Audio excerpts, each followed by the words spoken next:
다 함께 완전하신 나의 주 찬양하시면서 예배 자리로 나아가겠습니다.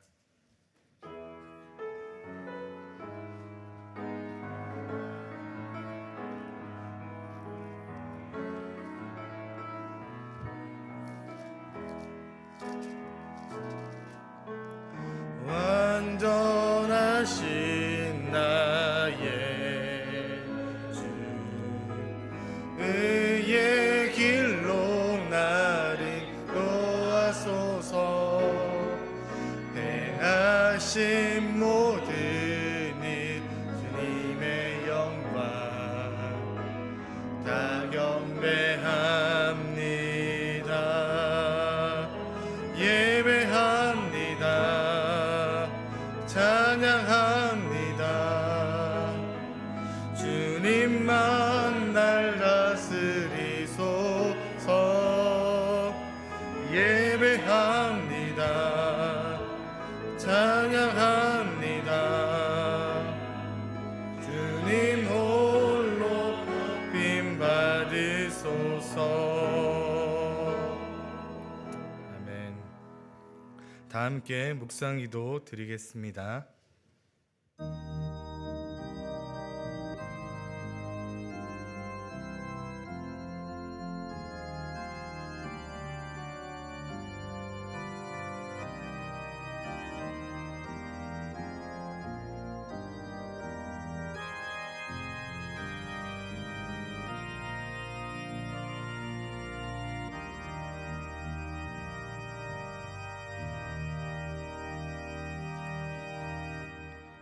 내가 여호와를 항상 송축하며 내 입술로 항상 주를 찬양하리이다. 내 영혼이 여호와를 자랑하리니 공고한 자들이 이를 듣고 기뻐하리로다. 나와 함께 여호와를 광대하시다 하며 함께 그의 이름을 높이세. 하나님은 영이시니 예배하는 자가 영과 진리로 예배할지니라. 아멘.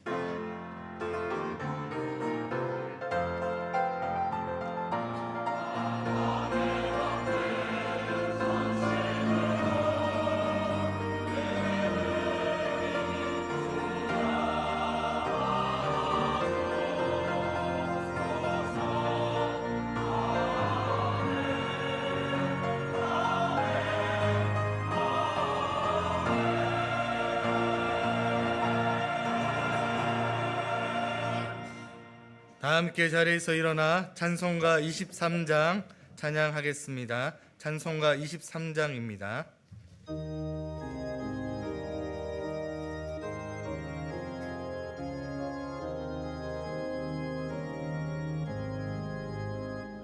마님이 내게 있으면 그 있다 가지고 내 구주 주신 은총을 늘 찬송하겠네.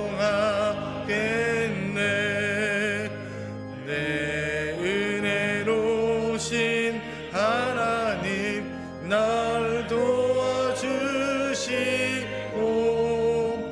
그 크신 영광 널리 펴 나 알게 하소서. 내 주의 귀한 이름이 날 위로하시고 이 귀의 음악 같으니 잠이락되도다.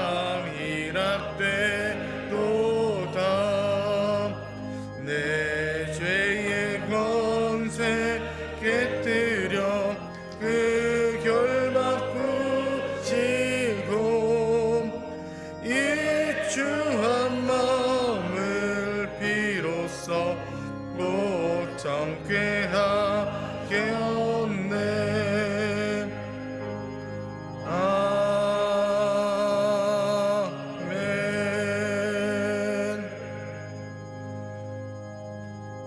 이 시간 다 함께 참회의 기도를 드립시다. 지난 한 주간 하나님 앞에 그리고 시대와 역사 앞에 지은 나와 우리의 죄를 그리스도의 십자가 앞에 고백합니다.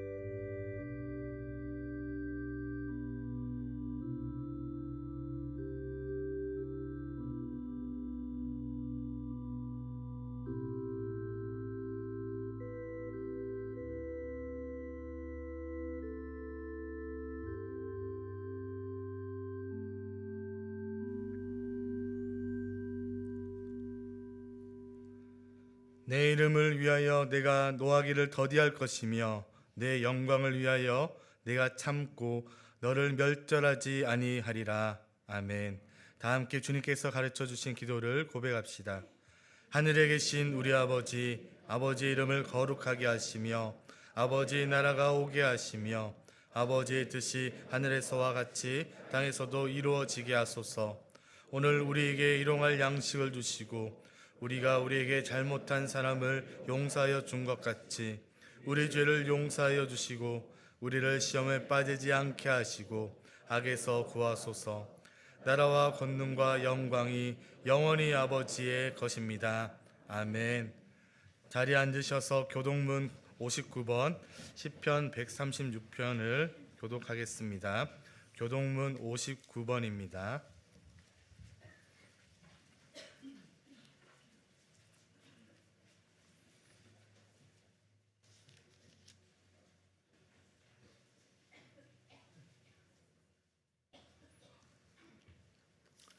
여호와께 감사하라. 그는 선하시며 그 인자하심이 영원함이로다.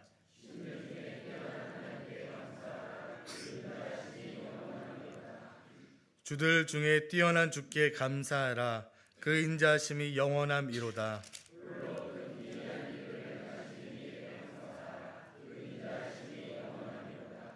지혜로 하늘을 지으신 이에게 감사하라. 그 인자하심이 영원함이로다.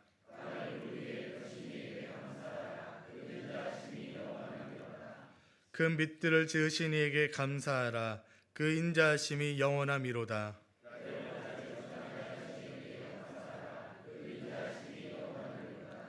달과 별들로 밤을 주관하게 하신 이에게 감사하라.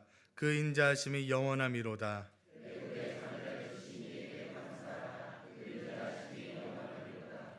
이스라엘을 그들 중에서 인도하여 내신 이에게 감사하라.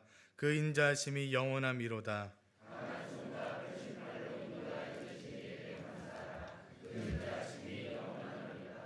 아멘. 다 함께 찬송가 321장 찬양하겠습니다. 321장입니다.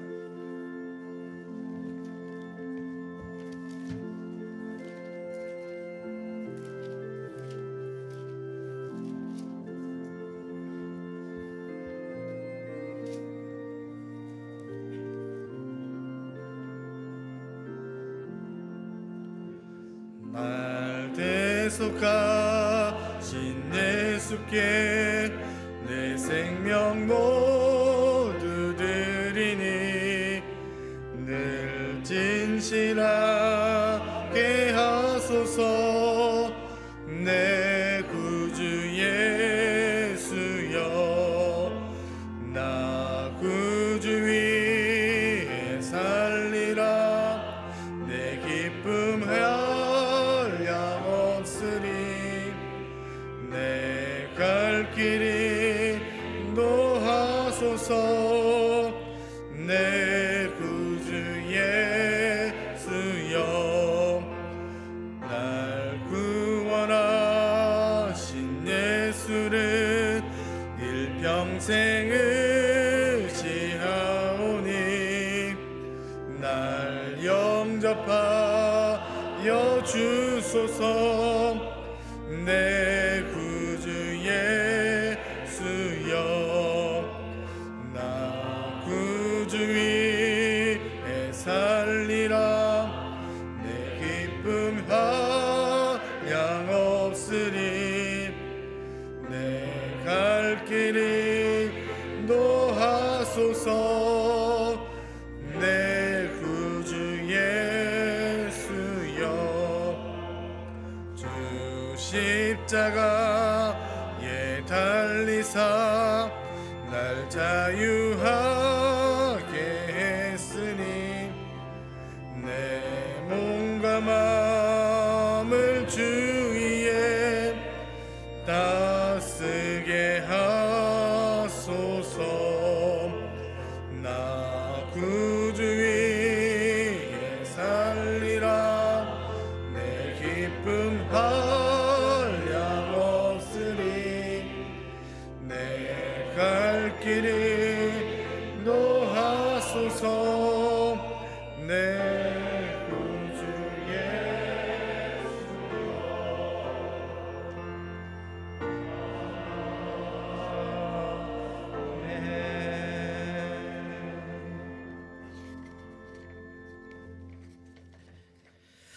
하나님은 우리의 피난처시요 힘이시니 환난 중에 만날 큰 도움이시라. 그러므로 땅이 변하든지 산이 흔들려 바다 가운데서 빠지든지 바닷물이 솟아나고 뛰놀든지 그것이 넘침으로 산이 흔들지라도 우리는 두려워하지 아니하리로다. 아멘. 저희들의 삶의 인도자이신 하나님 아버지, 지난 한 주간도 주님의 은혜 가운데 살게 하시고 오늘 이 예배의 자리로 인도해 주심에 감사합니다. 저희들이 주님을 알기 전에 저희들을 먼저 하시고 주님의 때에 저희들을 불러주셔서 자녀 삼아 주신 큰 은혜에 감사합니다. 그러나 저희들의 한 주간의 삶을 되돌아보면 여전히 죄 가운데 살았음을 고백하며 회개합니다. 주님의 말씀에 따라 살기보다 세상에서 주는 달콤한 유혹에 빠져 세상 사람들과 구별되지 못하고 물질 만능과 배금주의에 점점 물들어가고며 이타적인 삶보다 점점 개인주의 삶으로 살아가고 저희 자신들에게 잘 대해주는 사람에게만 관심을 가지고 소외된 이웃을 돌아보지 못한 저희들의 삶을 회개하오니 용서해 주시길 기도합니다. 주님의 자녀와 제자로서 말씀의 한 점 한 획이라도 순종함으로 따라 살아가는 저희들이 되게 하옵소서. 하나님 아버지, 나라를 위해 기도합니다. 대통령을 비롯한 위정자들이 진정으로 국민을 위한 정책과 정치를 하도록 인도해 주시옵소서. 정치인들의 갈등과 대립이 일상화되어 국민들마저 분열되는 이 안타까운 현실이 하루빨리 해소되기를 기도합니다. 전직 대통령의 비상계물이 난 수사와 재판 가운데 주님의 공의가 드러나게 하시고 다시는 이 불행한 역사가 반복되지 않게 긍휼을 베풀어 주시옵소서. 교회를 위해 기도합니다. 한국교회가 복음의 초심으로 돌아가 주님의 가르침을 실천하는 교회가 되기를 기도합니다. 교회의 영적 지도자들이 자신들의 이념과 가치관이 아닌 주님의 말씀에 민감하고 분별하며 순종함으로 영적 무장이 되고 성도들을 양육하고 돌보는 자들이 되게 인도하여 주시옵소서. 우리 신림교회가 올해도 양육과 선교의 비전으로 나아갑니다. 말씀을 듣고 배우기를 부지런히 하며 이웃과 열방을 위해 구제와 전도와 선교로 나아가길 원하오니 주님 인도해 주시옵소서. 믿음의 구르트기 같은 교회학교 아이들과 청년들을 기억하여 주시고 어릴 때부터 말씀으로 잘 양육받고 자라서 이 나라와 열방에 주님의 나라를 전하고 이루어가는 축복의 통로로 사용해 주시기를 기도합니다. 겨울 수련회를 진행하고 계획하고 있는 소년부, 청소년부, 청년부 가운데 함께해 주시기를 기도합니다. 말씀으로 잘 양육받고 교제 가운데 서로가 귀한 지체됨을 알게 하시며 모든 과정과 오고 가는 길도 안전으로 지켜 주시옵소서. 이를 위해 준비하고 수고하시는 전도사님과 선생님들의 헌신을 기억하여 주시옵소서. 오늘도 주님의 마음을 들고 세계 곳곳에서 복음을 전하는 선교사들을 기억하여 주시옵소서. 날마다 성령의 새 힘을 부어 주시고 지혜를 주셔서 선교 사명을 잘 감당할 수 있게 하옵소서. 선교사와 가족들의 안전과 건강도 지켜주시고 때때로 부족한 필요도 채워주시길 기도합니다. 치료의 하나님 아버지, 육체적 정신적 질병으로 고통을 당하고 있는 지체들에게 치료의 은혜를 내려 주시옵소서. 고통으로 견디기 힘들고 밤을 맞이하고 아침에 숨을 쉴 수 있을까 하는 그 두려움 속에서도 함께 하시는 주님을 더욱 의지하는 지체들이 되기를 기도합니다. 안식을 취하고 있는 전주신 목사님의 지친 영혼을 회복하여 주시고 오랜만에 만나는 자녀들과 함께 귀한 시간을 보낼 수 있도록 인도해 주시옵소서. 오늘 말씀을 선포하시는 민재원 목사님에게 지혜와 능력을 주셔서 준비한 주님의 말씀을 온전히 담대하게 전하도록 인도해 주시고 목사님과 가족을 영육의 강건함으로 늘 지켜주시길 기도합니다. 찬양의 제사를 올려드리는 할렐루야 찬양대 찬양을 기뻐 받아주시며 찬양대원과 이 예배를 위해 수고하는 모든 지체들 가운데 주님의 은총을 부어 주시옵소서. 이 모든 기도와 간구를 언제나 우리의 피난처시요 힘이신 예수 그리스도의 이름으로 기도합니다. 아멘.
귀한 찬양 참으로 감사드립니다. 예수 그리스도의 그 이름만이 우리를 온전케 하고 굳세게 함을 고백하는 우리 모두가 될 수 있기를 소망합니다. 오늘 우리에게 주신 하나님의 말씀은 고린도전서 4장 7절로 13절, 제가 가진 성경으로는 신약 267페이지입니다.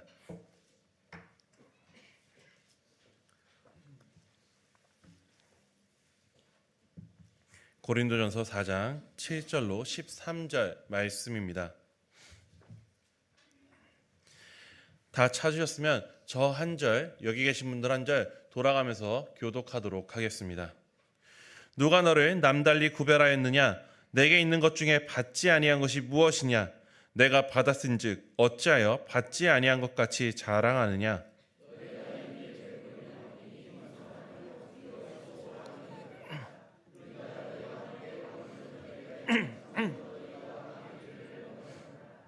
내가 생각하건대 하나님이 사도인 우리를 죽이기로 작정된 자 같이 끄트머리에 두셨음에 우리는 세계 곧 천사와 사람에게 구경거리가 되었노라.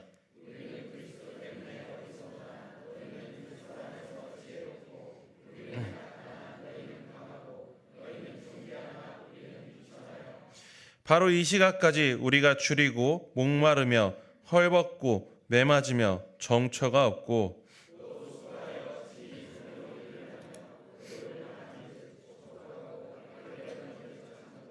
다 같이 읽겠습니다. 비방을 받은즉 권면하니 우리가 지금까지 세상의 더러운 것과 만물의 찌꺼기 같이 되었도다. 아멘. 네. 전 목사님께서 이제 미국에 가셔서 잘 도착하셨다고 이제 안부 인사를 전해주셨습니다. 그래서 전 목사님께서 부재하시는 동안 이제 제가 1, 2, 3부를 이번 주 그리고 다음 주하고 다다음 주는 또 선배 목사님께서 또 오셔서 말씀을 전해주시고요. 그 남은 주간 제가 1, 2, 3부 말씀을 전하게 되었습니다. 네, 굉장히 이번 한 주간 긴장하면서 준비했던 것 같습니다. 1부 준비할 때랑 정말 인원수에서부터 어마어마하게 차이가 나네요. 참 어렵습니다. 제가 지금 이제 1부에서는 고린도전서의 말씀을 함께 나누고 있습니다.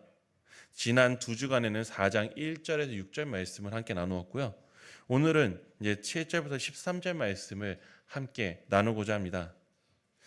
일부 예배를 들으셨던 분들은 그 흐름 가운데서 오늘 말씀을 듣기 때문에 참 괜찮지만 2부와 3부 예배를 들으시는 분들은 갑자기 이 7절부터 13절의 말씀을 듣게 되었습니다. 그래서 오늘 본문이 어떤 맥락 가운데 나왔는지, 그래서 이해할 수 있도록 필요한 배경을 간단히 정리하고 말씀을 나누고자 합니다. 우리가 지금 읽은 이 고린도전서의 독자들, 고린도 교회의 성도들은 큰 문제가 하나 있었습니다. 바로 분열이라는 문제를 가지고 있었습니다. 이들은 고린도전서 후반을 보면은 도덕적인 문제로 인해 분열을 했고요. 그리고 또 자기들이 받은 은사가 더 뛰어나다 자랑하면서 분열을 했습니다. 그리고 우리가 지금 읽은 이 고린도전서 4장까지 이 전반부 내용에서는 이들은 지도자들로 말미암아 분열하는 모습을 보여줍니다. 지도자들이 잘못해서가 아니라 이들이 지도자들을 바라보는 그 관점이 잘못되었기 때문입니다. 이들은 바울에게 속했다, 아볼로에게 속했다, 게바에게 속했다, 나는 그 사람들에게 속했다, 나는 그의 제자다라면서 자기 자신을 높이고 다른 지도자를 따르는 다른 사람들을 낮잡아 보는 그런 모습을 보여줍니다. 마치 우리가 명품 브랜드를 가지고 자랑하듯이 자기가 따르는 지도자의 이름으로 서로를 평가하고 무시하는 모습이 이들 안에 있었던 것입니다. 그들의 지도자들을 바라보는 관점도 문제가 있었습니다. 그들은 지도자들을 특별한 권위를 가진 신령한 자로 여겼습니다. 하늘의 비밀을 맡은 영적으로 완성된 사람들로 여기고 그런 지도자들을 따르는 그런 지도자들을 소비하고 그 권위에 의지하는 자기 자신을 역시 영적으로 뛰어난 사람으로 생각한 것입니다. 이런 착각을 깨기 위해 바울은 4장의 시작에서부터 이 지도자들, 예수를 따르는 자들의 정체성을 분명히 밝히고 있습니다. 1절 말씀을 제가 읽어보도록 하겠습니다. 앞에 띄어지는 그 성경 본문으로 제가 읽도록 하겠습니다. 이와 같이 여러분은 우리를 볼 때 그리스도를 섬기는 종이자 하나님의 비밀을 위임받은 청지기로 생각해야 합니다. 아멘. 원문을 보면 우리가 방금 읽은 바와 같이 일꾼이 아니라 종으로 묘사하고 있습니다. 가장 낮은 계층의 주인에게 종속된 노예, 종으로 바울은 스스로 이야기하고 있습니다. 또한 하나님의 비밀을 맡은 자라고 우리 이 개역개정에는 번역이 되어 있지만 실제로는 비밀을 위임받은 청지기라는 단어를 쓰고 있습니다. 청지기 혹은 한 집의 집사, 그렇게 원어로 되어 있는데요. 청지기와 집사 이 둘은 어떻습니까? 그들은 자기의 소유가 없습니다. 주인에게 받은 것을 관리할 뿐입니다. 이렇게 바울은 철저히 자기 자신을 낮추는 모습을 보여줍니다. 종과 청지기는 스스로 권위 있는 자가 아닙니다. 바울은 그리스도께 종속되었고 하나님의 비밀에 종속된 존재입니다. 그런 청지기에게 요구되는 것이 무엇이겠습니까? 바로 충성과 신실함입니다. 청지기의 권한은 자기의 것이 아니라 그리스도의 것입니다. 그래서 청지기는 주인이신 하나님께만 충성하면 됩니다. 그런 청지기에게 중요한 것은 사람들의 평가가 아니라 주인인 하나님이 나를 어떻게 평가하는가, 그것이 가장 중요한 것입니다. 그런데 바울은 여기서 한 발자국 더 나아갔습니다. 나는 사람들의 평가는 신경 쓰지 않아, 하나님의 평가만 신경 써, 이것으로 끝난 것이 아니라요. 바울은 자기 자신조차도 자기를 평가하지 않는다라고 말합니다. 4절 말씀을 제가 읽어보도록 하겠습니다. 사실 저 자신도 저를 판단하지 않습니다. 저로서는 마음에 걸리는 일이 전혀 없지만 그렇다고 제가 다 잘한 것이 되지는 않습니다. 저를 판단하는 분은 하나님이시니까요. 바울은 말합니다. 저로서는 마음에 걸리는 일이 하나도 없습니다. 이 말이 무슨 뜻입니까? 자기 자신이 정말 열심히 끊임없이 양심적으로 성찰하고 행동하고 말했다라는 것입니다.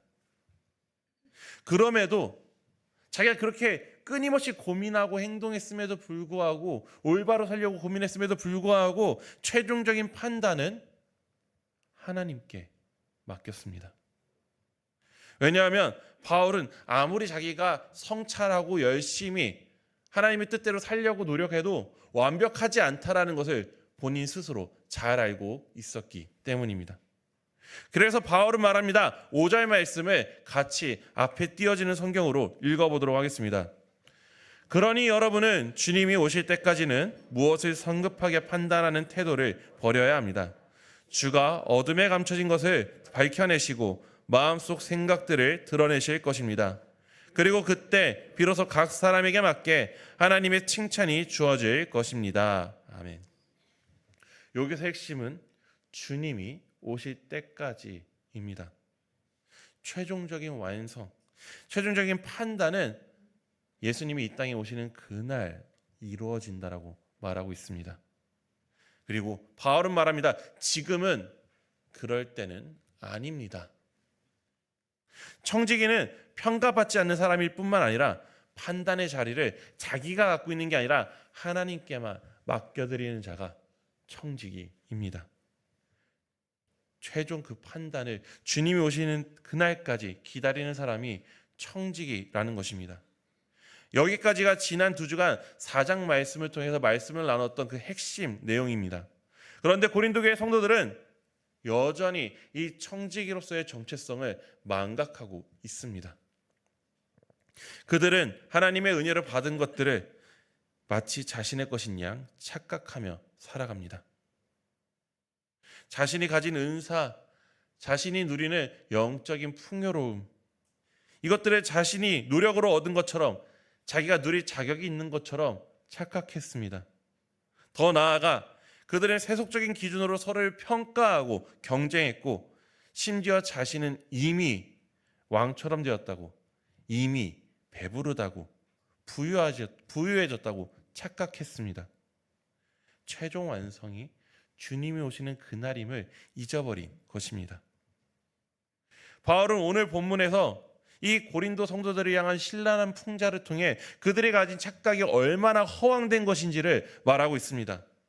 정작 복음을 전한 사도들이 어떤 처지에 있는지 그들을 비교하면서 진짜 청지기의 모습, 그리고 그리스도를 따르는 이가 어떻게 살아야 되는가를 말해주고 있습니다.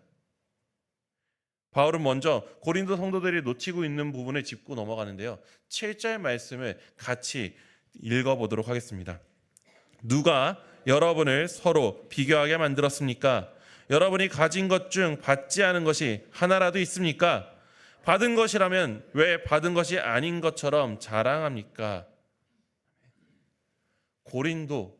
이 고린도 교회가 있던 고린도라는 도시는 지정학적으로 굉장히 유리한 도시입니다. 이들은 무역과 상업이 발달할 수밖에 없습니다.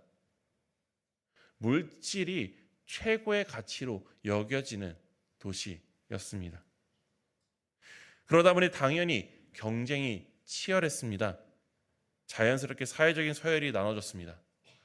우리가 살고 있는 사회는 대놓고 하면은 천박하다라고 하기 때문에 숨겨놓고 암묵적으로 그러지만 이 당시에는 드러내놓고 그 계급을 나누고 서로 평가하는 것이 미덕인 그런 시대였습니다. 고린도는 그 중에서 가장 심했던 도시였고요. 그리고 그 가운데 경쟁에서 뒤처진 이들이 바로 고린도 교회 성도들이었습니다. 물론 고린도 교회 성도들 중에 성공한 사람이 없는 것은 아닙니다. 하지만 거의 대부분은 그 고린도 사회에서 뒤처진 루저들, 변두리에 있는 사람들이 바로 이 고린도 교회 성도들이었습니다. 그런 그들이 예수를 알게 되고 하나님의 자녀가 되었습니다. 이거 자체가 실은 하나님께서 고린도 교회에게 주신 메시지이기도 합니다. 하나님의 선택에는 조건이 없다. 너희들은 사람들의 그 지위, 사람들의 지식, 사람들이 가진 물질을 가지고 서로 평가하고 급을 나누지만 하나님의 이 선택에는 조건이 없이 너희들을 자녀를 부르신다라는 메시지가 이미 이들의 구성원을 통해서 하나님께서 이 고린도 교회에게 말씀하신 것입니다. 사회적으로 내세울 만한 지위도 물질도 없던 이들이 하나님의 자녀가 되었습니다. 좋은 지도자들을 만났습니다. 바울, 아볼로를 통해서 정말 말씀도 열심히 배웠습니다. 성령께서 그들에게 놀라운 은사를 주셨습니다.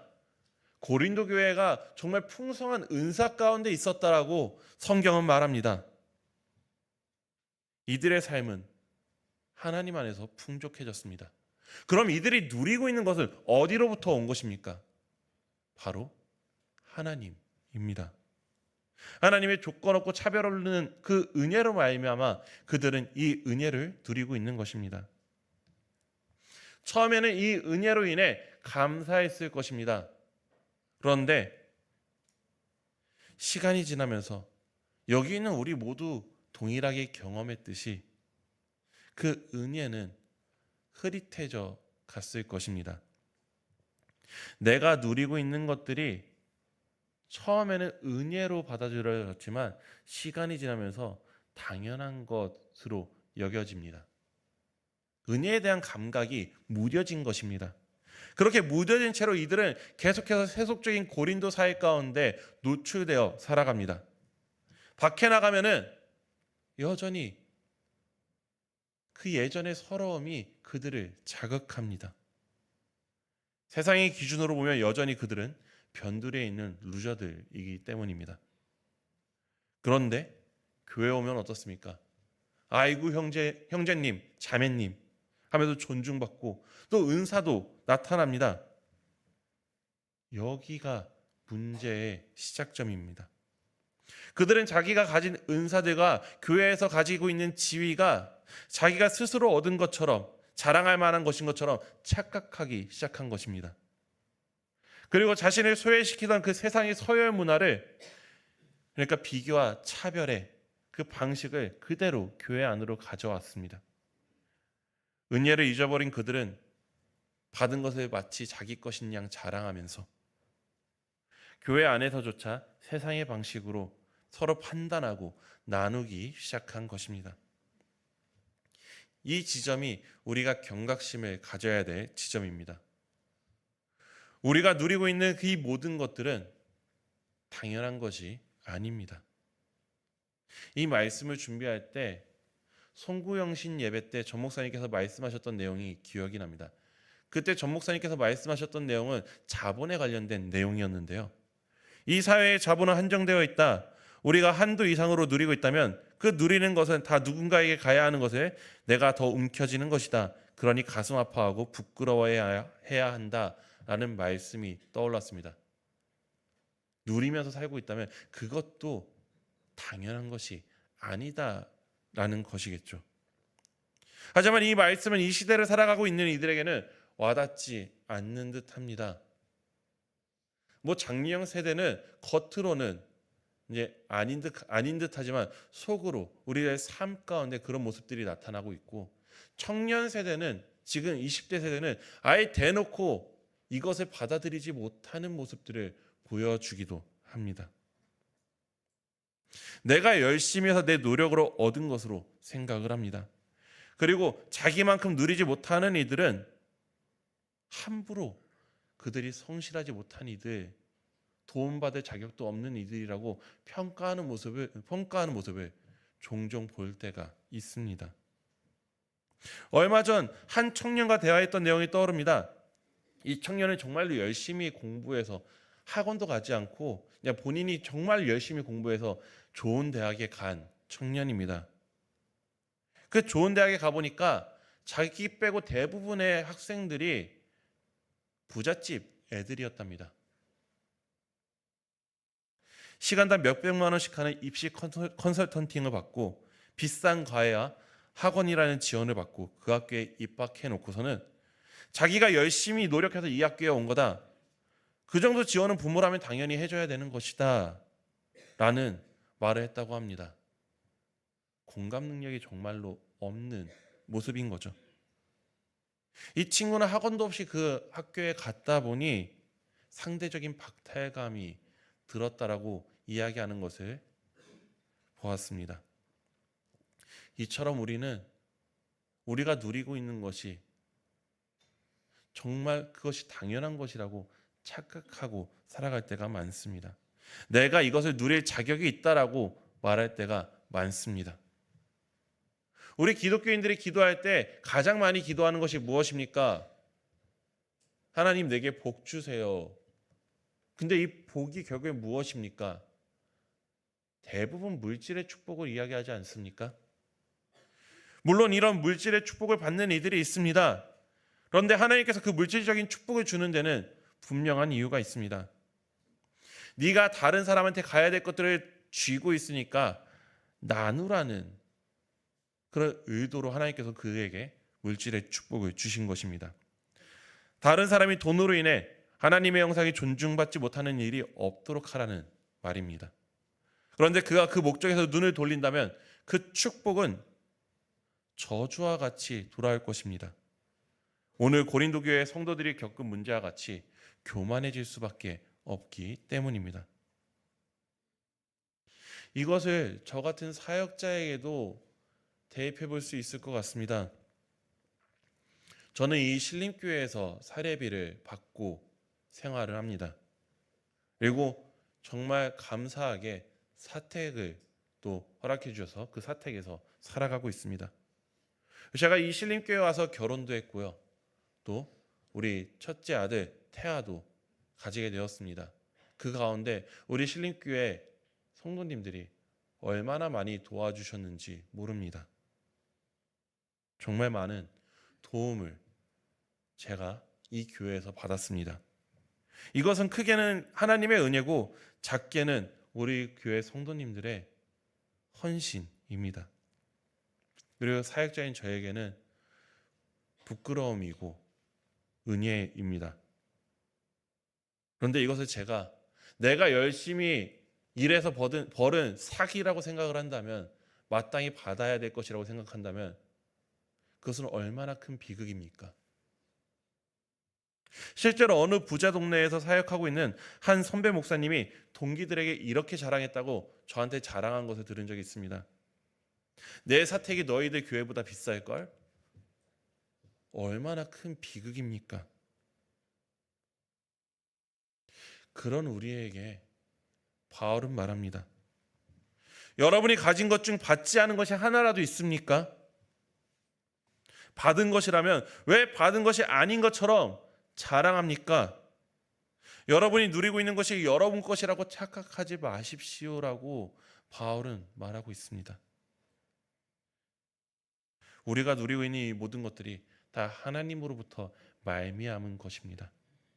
특히 여기 있는 젊은 세대 분들, 그리고 자녀를 둔 분들은 잘 가르치셨으면 좋겠습니다.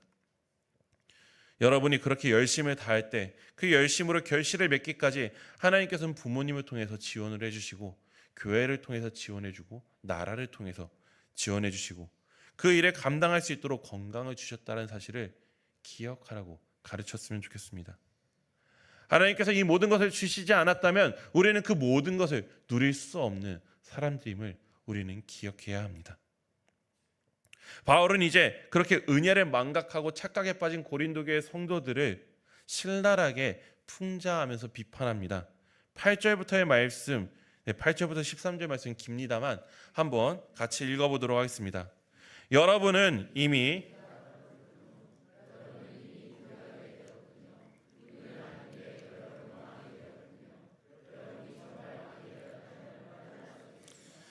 그렇다면 우리도 여러분과 같이 왕노릇을 하고 있을 테니 말입니다.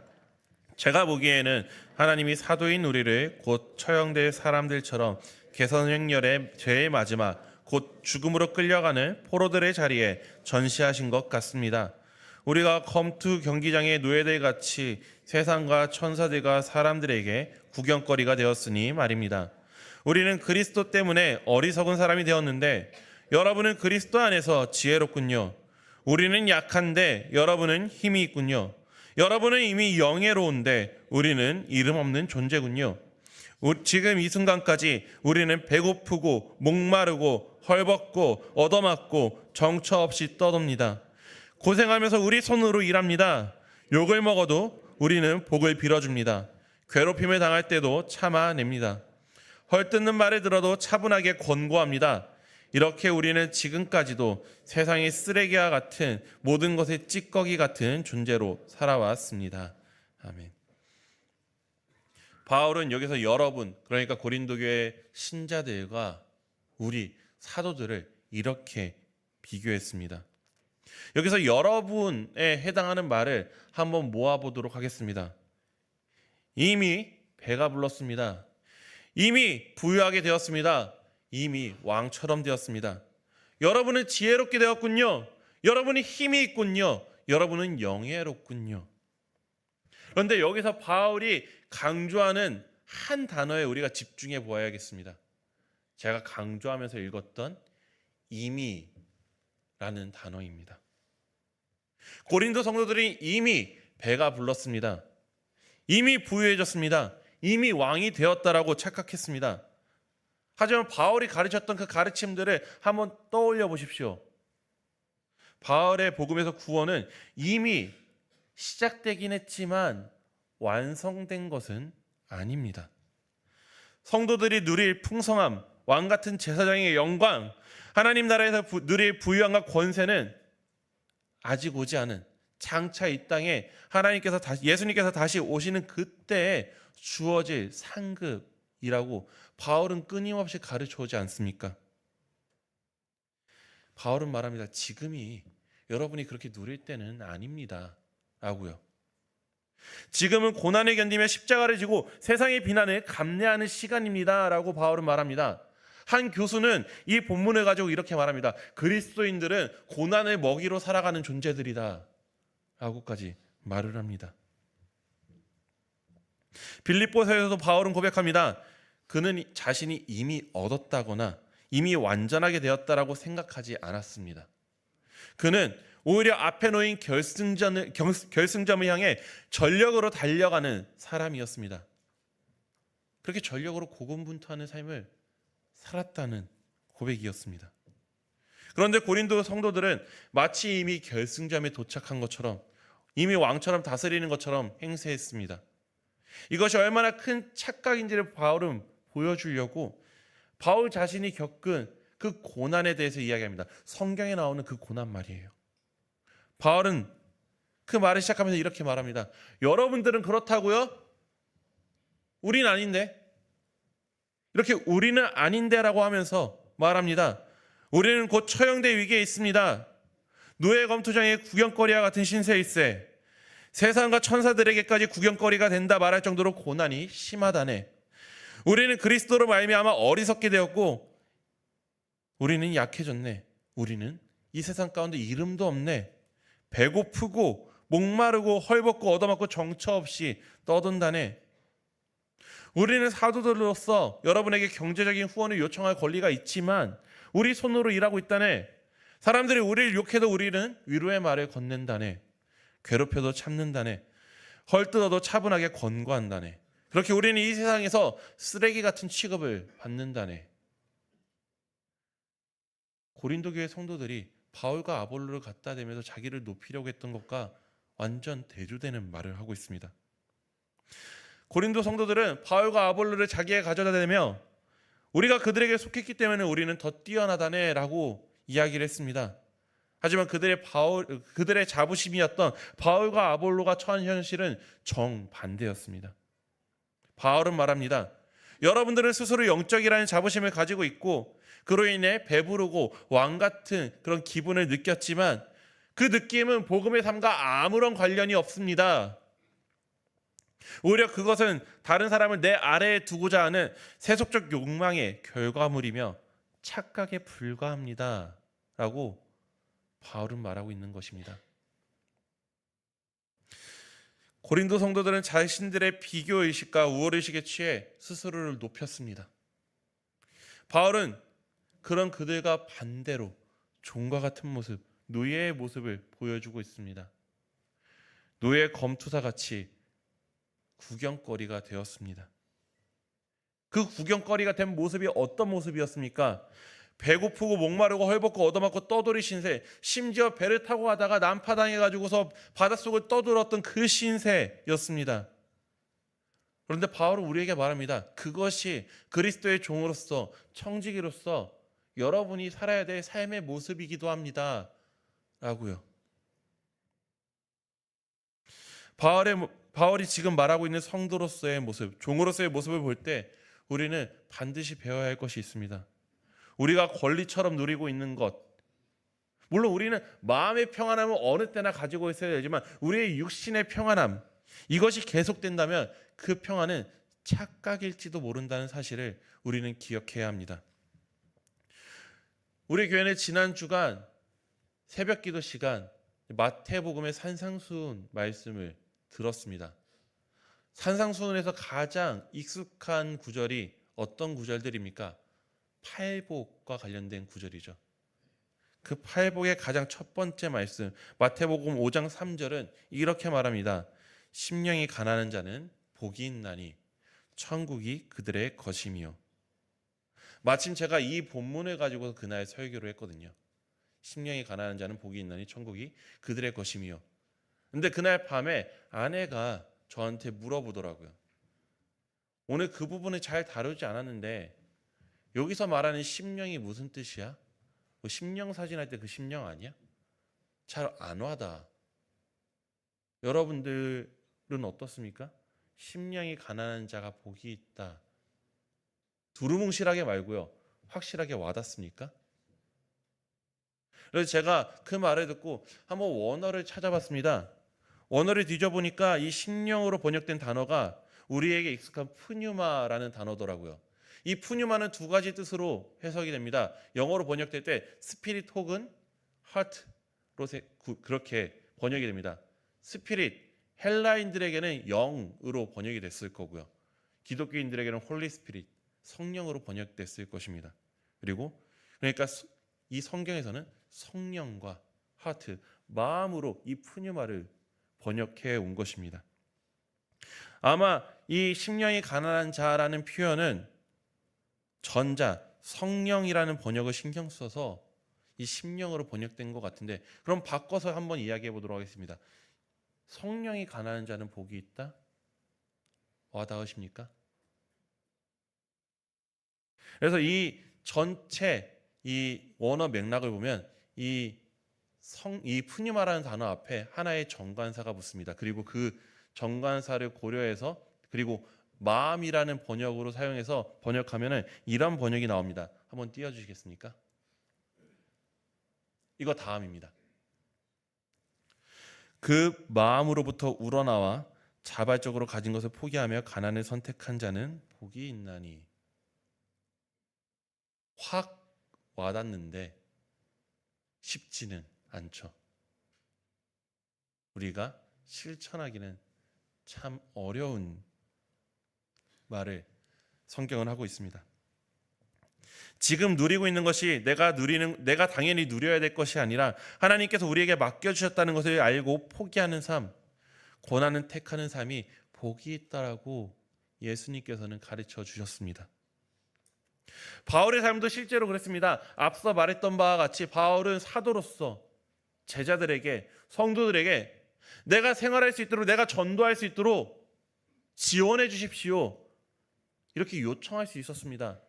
근데 바울은 요청을 하지 않고 스스로 비천에 처하는 것을 선택했습니다. 자기 손으로 천한 일을 하면서 전도를 하는 삶을 살았습니다. 자발적으로 내려놓은 것입니다.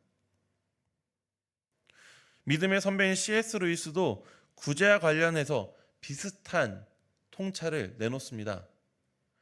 그때나 지금이나 구제를 어느 선까지 해야 되는가, 그것은 우리들의 고민거리입니다.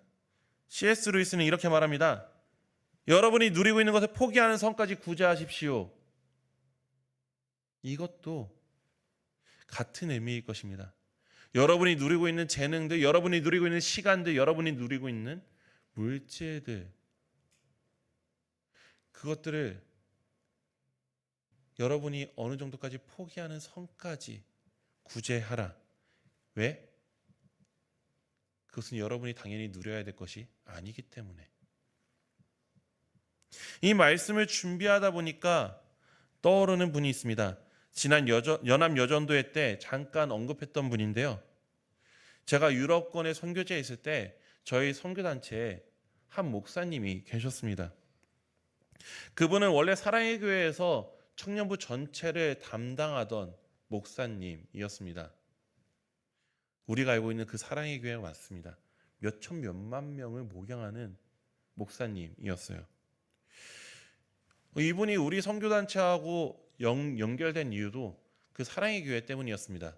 그 당시 2010 몇 년도 그쯤에 사랑의 교회 청년부에서 청년부 리더가 되기 위해서는 모든 리더 교육을 마치고 영국에 있는 저희 선교단체까지 와서 한 달은 훈련받아야 청년부 리더가 될 수 있었거든요.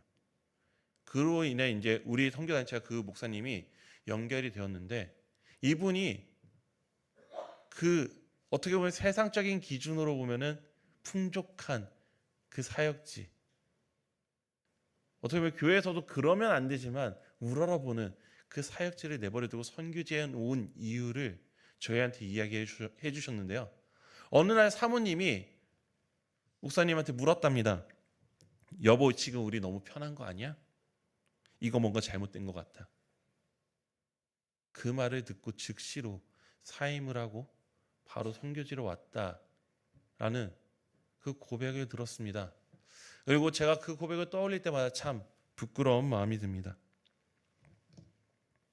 우리는 어떻습니까? 지금 편하십니까? 전 목사님 표현으로는 삶이 레저인 그런 인생을 살아가고 계시지 않습니까?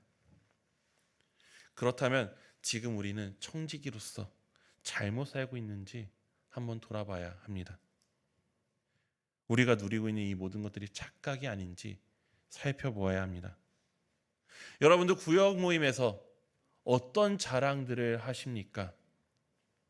그 자랑은 허구일지도 모릅니다. 스스로 한번 점검해 보십시오. 바울은 그렇게 자기의 편안함을 내려놓고 고난 가운데 스스로 처했습니다. 그리고 그 고난을 단순히 버티는 것에서 끝내지 않았습니다.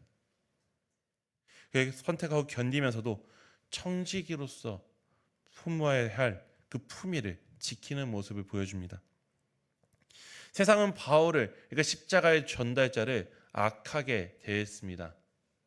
바울의 고난은 성경에 너무나도 많이 나와 있죠. 그렇게 악하게 대할 때 바울은 그들을 향해서 복을 빌어줬습니다. 참아내고 차분하게 대합니다. 세상에서 볼 때는 찌꺼기와 같은 모습입니다. 그 당시 사람들이 볼 때는 노예나 가질 만한 태도를 바울은 보여줬습니다. 지금 이 시대에 빗대어 본다면은 을이 가지는 비굴한 모습을 바울이 보여준 것입니다. 하지만 그럼에도 불구하고 바울은 그것을 선택했습니다. 그는 의도적으로 그리스도의 고난에 참여하기 위해 악을 악으로 갚지 않고 신실하게 그들을 축복하는 모습을 보였습니다. 왜? 자기가 가지고 있는 그 모든 것들이 다 자기가 누릴 만한 것이 아니라 하나님께서 그에게 주셨기 때문에, 자기 겸손하기 때문에 할 수 있었던 모습입니다. 자기 힘으로 얻은 것도 아닌 것을 자랑하고 남을 깎아내리던 고린도 교회 성도들과 정반대의 모습입니다.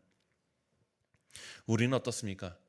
우리는 때로 악을 악으로 갚고 싶을 때가 너무나 많습니다. 왼뺨을 맞으면 오른뺨을 돌려대라 라고 성경은 가르치지만 왼뺨을 맞으면 두 대를 때리고 싶은 게 우리들의 마음입니다. 저만 해도 운전을 하다가 앞에 이상하게 행동하시는 분들을 보면 클락션을 울리고 보복 운전을 하고 싶은 마음이 드는 연약한 존재입니다. 누군가 밖에서 우리를 불편한 눈으로 보면 왜 저렇게 띠껍게 나를 보나 하면서 욱하는 마음이 드는 게 우리입니다. 교회에서 누군가가 우리를 흉보고 우리가 하는 사역에 대해서 훈수를 둔다면, 지적을 한다면 거기에 분해가지고 드러눕는 게 우리들의 모습입니다.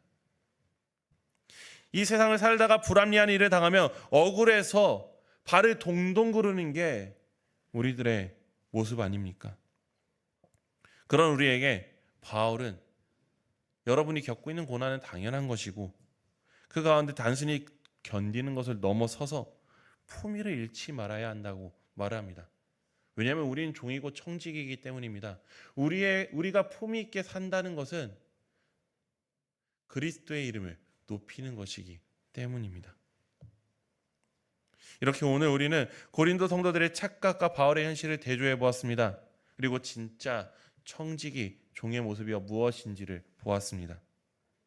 고린도 성도들은 이미 배가 불렀습니다. 이미 부유해졌고 이미 왕이 되었다고 착각했습니다. 그들은 하나님의 은혜로 받은 것을 자기 것인 양 착각했습니다.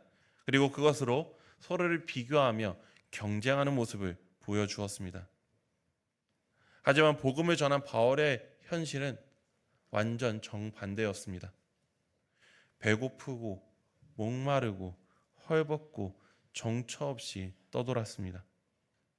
세상이 쓰레기처럼 찌꺼기처럼 취급받았습니다.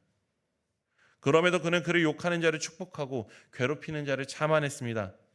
청지기로서의 품위를 지킨 것입니다. 우리는 어떻습니까? 내가 누리고 있는 것들을 당연하게 여기면서 살아가고 있지는 않습니까? 내가 열심히 해서 얻은 것이라고 착각하고 살지는 않습니까? 너무 편하게, 너무 안락하게 살고 있지는 않습니까? 그런 우리에게 바울은 묻습니다. 여러분이 누리고 있는 것들 중에 받지 않은 것이 하나라도 있습니까? 우리가 가진 모든 것이 다 하나님께로부터 받은 것입니다. 건강도, 가정도, 물질도, 은사도, 교회도 모두 다 받은 것입니다. 그렇다면 이것을 우리는 어떻게 사용해야 합니까? 이것으로 자랑의 도구로 삼아서는 안 될 것입니다. 비교와 차별의 수단으로 나의 우월감을 위해서 사용해서는 안 될 것입니다. 오히려 자발적으로 내려놓고 나누고 섬기는데 사용해야 합니다. 심령이 가난한 자가 복이 있습니다. 자발적으로 가진 것을 포기하며 가난을 선택한 자가 복이 있습니다. 고난을 택하는 삶이 복이 있습니다. 쉬운 일은 아닐 것입니다. 왜냐하면 우리는 편한 것을 좋아하기 때문입니다. 인정받기를 원하고 높아지기를 갈망하기 때문입니다. 그렇기 때문에 쉽지 않습니다. 그래서 그 쉽지 않은 마음이 들 때 우리가 따르는 예수님을 떠올려 보십시오. 부유하신 분이 우리를 위해 가난해졌습니다. 높으신 분이 우리를 위해 낮아지셨습니다. 십자가에 죽기까지 순종하셨습니다. 그리고서 우리에게 말씀하십니다. 누구든지 나를 따라오려거든 자기를 부인하고 자기 십자가를 지고 나를 따르라. 우리가 이 말씀을 기억하고 이번 한 주간 몇 가지 결단했으면 좋겠습니다. 내가 누리고 있는 것들을, 내가 자랑하고 있는 것들을 한번 점검해 보십시오. 그게 정말로 내 것입니까? 받은 것은 아닙니까? 그럼 받은 것이라면 어떻게 해야 될지 고민해 보았으면 좋겠습니다. 우리가 이미 도착했다는 착각에서 깨어나십시오. 우리는 아직 가는 중입니다.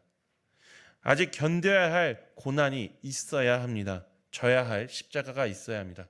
우린 그렇게 이번 한 주도 아등바등 살아내야 합니다. 편안함에 안주하지 마십시오. 그리고 자발적으로 내려놓는 훈련을 하기 원합니다. C.S. 루이스가 말한 것처럼 내가 누리던 것을 포기하는 선까지 나누는 결단을 하시기 원합니다. 그게 청지기의 모습입니다. 그리고 그렇게 고난을 스스로 자처하면서도 품위를 잃지 마십시오. 우리 이 고난에 처할 때 우리의 모습이 참 저급해지는 모습들을 볼 때가 많습니다. 바울은 말합니다. 그 고난 가운데서도 품위를 지키라고요. 악을 악으로 갚지 말고 욕하는 자를 축복하고 괴롭히는 자를 참아내라고 바울은 오늘 우리에게 외치고 있습니다. 그리고 이것이 그리스도의 종 청지기의 태도라고요. 우리가 그렇게 살려고 노력한다면 주님께서 우리를 도와주실 것입니다. 우리가 진짜 청지기로 살아갈 수 있도록 성령께서 도와주실 것입니다. 그렇기 때문에 제가 기도할 때 자주 이 기도를 맺을 때 기도하는 구절이 있습니다.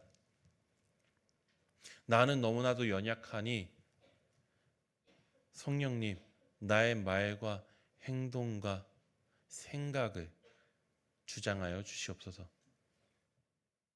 우리가 그렇게 기도하면서 내려놓는 훈련을 할 때 하나님께서 우리와 함께 하실 것입니다. 기도하도록 하겠습니다. 사랑과 은혜가 충만하신 하나님 아버지, 그 흔한 찬양의 가사처럼 내가 누려왔던 모든 것들이 당연한 것이 아니라 은혜였음을 고백합니다. 내가 느끼지 못하고 그냥 내 것인 것 마냥 생각했던 그 모든 것들이 은혜였음을 고백합니다. 아버지, 우리가 그 은혜를 끊임없이 기억하도록 우리의 생각을 주장하여 주시고, 이 모든 것을 주님께로부터 받았으니 또 주님께 올려드리는 그런 인생을 살아갈 수 있도록 도와주시옵소서. 이 모든 말씀 살아계신 예수 그리스도의 이름으로 기도드립니다. 아멘.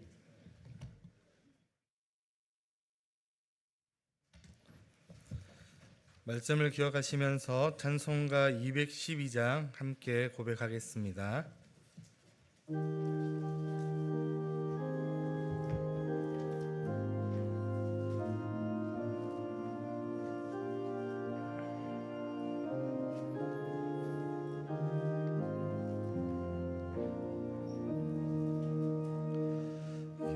겸손히 주를 섬길 때 괴로운 일이 많으나 그 주여 내게 힘 주사 잘 감당하게 하소서. 인자한 말을 가지고 사람을 강화시키며 갈 길을 잃은 무리를 잘 인도하게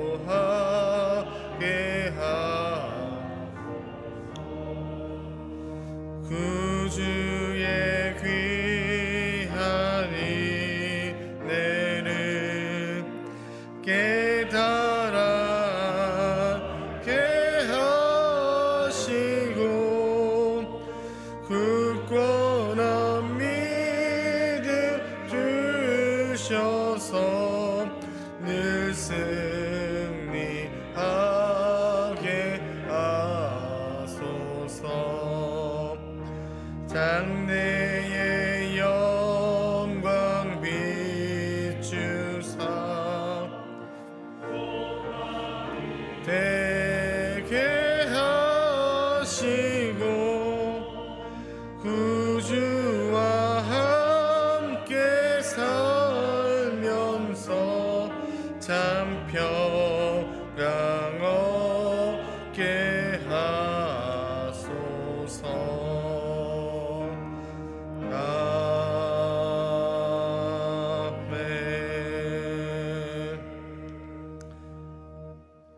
하나님, 물질과 함께 우리의 몸과 마음을 드립니다. 이 예물이 쓰여지는 곳마다 우리가 살아가는 걸음마다 하나님 나라가 확장되게 하여 주시고 하나님께서 우리에게 주신 것을 감사하며 나누게 살아가게 하옵소서. 우리 주님 예수님의 이름으로 기도드립니다. 아멘. 네, 교회 소식 나누겠습니다. 먼저 이 자리에 나오신 모든 성도님들을 주님의 이름으로 환영하고 축복합니다. 오늘 새 가족이 오셨습니다. 우리 새 가족을 먼저 환영하고 축복하겠는데요. 우리 박예은 성도님 오셨는데 어디에 계십니까? 네, 우리 축복성 함께 고백하도록 하겠습니다. 내 모습 속에 보이는 하나님 형상 아름다워라. 존귀한 주의 자녀 됐으니 사랑하며 섬기리. 아멘. 환영합니다. 축복합니다. 네, 오늘 또 화려하게 빨간색 의상을 입고 오셨으니까 빨간 꽃 받으셨는데요. 나갈 때 볼 때마다 잘 오셨습니다. 축복합니다. 이렇게 인사 건네주시면 좋겠습니다. 네, 교회 소식 나누면요. 소년부 겨울 수련회가 어제부터 교회에서 시작해서 오늘까지 이어지고 있습니다. 많이 축복해 주시고요. 청년부 수련회가 돌아오는 31일 토요일부터 2월 1일 주일까지 1박 2일의 일정으로 진행됩니다. 4부 예배는 겨울 수련회도 없습니다. 청년부 수련회를 위해 기도로 물질로 많이 후원해 주시기 바랍니다. 2월 1일 주일에 교사 기도회가 있습니다. 오후 4시 유치부실에서 있으니까 함께 모든 교사분들 오셔서 귀한 은혜 시간 가지면 좋겠습니다. 또 청소년부 수련회가 그 다다음 주 2월 7일부터 8일까지 있는데요. 우리 수련회들을 위해서도 계속 기도해 주시면 감사드립니다. 교우 소식 나누겠습니다. 우리 입원 중이신 성명숙 권사님, 이인숙 권사님, 박문숙 권사님을 위해서 계속해서 기도해 주시기 바랍니다. 우리 조영순 집사님의 전시회가 28일부터 2월 3일까지 올 갤러리에서 열리는데요. 많이 격려해 주시고 축복해 주시면 좋겠습니다. 나머지 소식은 주보를 참고해 주시기 바랍니다. 우리 서로를 바라보면서 인사하겠습니다. 하나님께서 다 주셨습니다. 이렇게 인사하겠습니다. 네, 우리 앞뒤 좌우 바라보시면서 한 번 더 인사하겠습니다. 우리 나누며 살아갑시다. 이렇게 인사하겠습니다. 네, 다 함께 파송 찬양 오신실하신 주 찬송하겠습니다.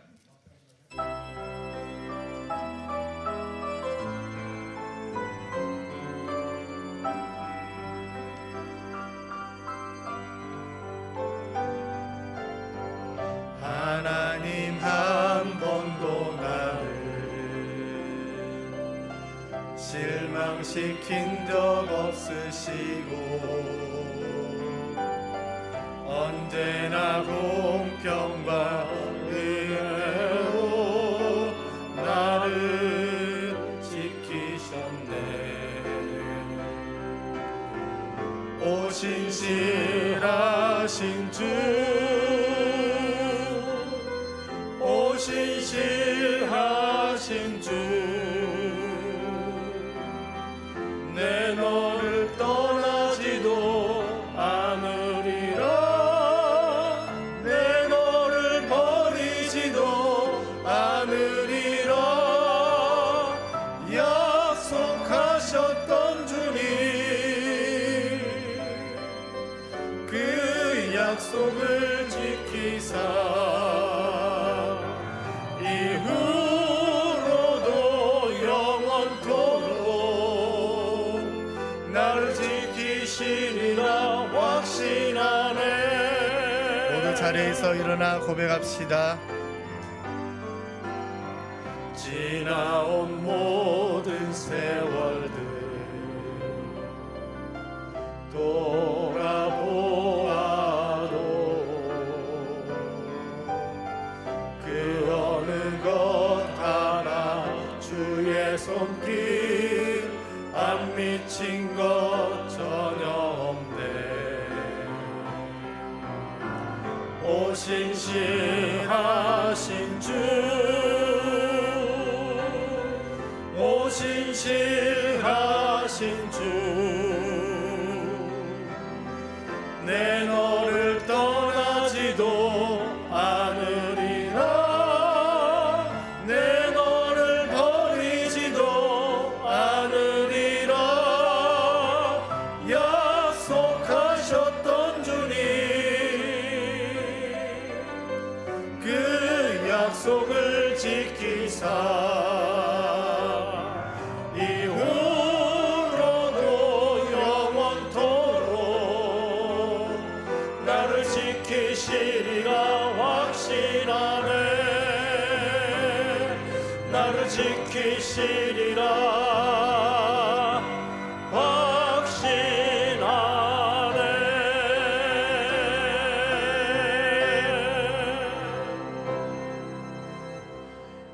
이제는 주 예수 그리스도의 은혜와 아버지 하나님의 사랑하심과 성령님의 교통하심이 항상 은혜를 기억하고 받은 것들을 자발적으로 나누는 청지기의 삶을 살아가기로 결단하는 하나님의 성도 신림교회 가족들 위해 영원토록 함께 하시기를 간절히 축원하옵나이다. 아멘.